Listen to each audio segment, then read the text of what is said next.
Sí, bueno, desde la mañana la verdad que bueno, ha sido un cúmulo de emociones, ha sido maravilloso un poco todo lo que ha llegado, lo que me han hecho sentir, ¿no? Y un poco toda la trayectoria que he tenido. Y bueno, era solo culminarlo con un gran partido y ganando en casa delante de nuestra gente, pues día redondo.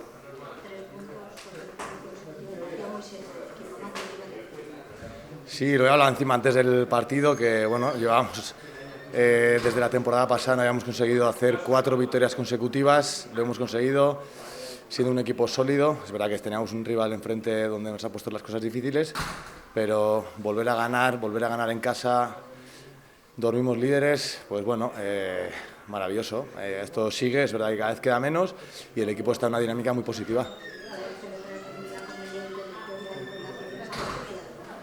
Sí, de verdad que encima viendo el vídeo donde ya han pasado tantos años, pues es emocionante y bueno, pues poder celebrar esto y acabar el día de esta manera, pues es maravilloso. Quiero agradecer sinceramente a todo el mundo por el esfuerzo que ha hecho. Me siento muy querido, muy valorado y para mí el continuar aquí pues es un gran premio.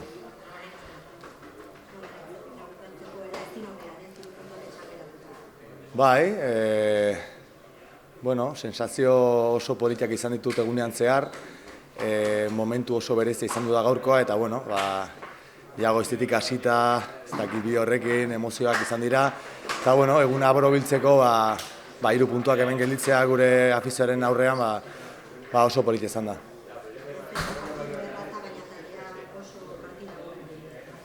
Bai, hasieratik genekin gainera, Burgosek oso talde ona duela, defentsikoki oso ondi ibiltzen dira, eta bueno, zailtasunak izan ditugu, baina bueno, nik uste erritmo asko sartu digula partiduari, eta bueno, ongi bile gara, ez? Izan dugu gure aukerak, ez ditugu sartu, beraiek ere, baina bueno, nik uste partidu oso polita izan du dela, eta 3 puntuak hemen gelditzen dira berriz.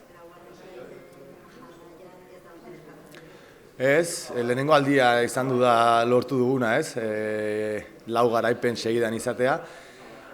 Ez dakit, momentu oso on batean gaude, aprobetxatu beharra dago, oraindik 11 partida gelditzen dira aurretik, baina bueno, guk gure lan egin dugu.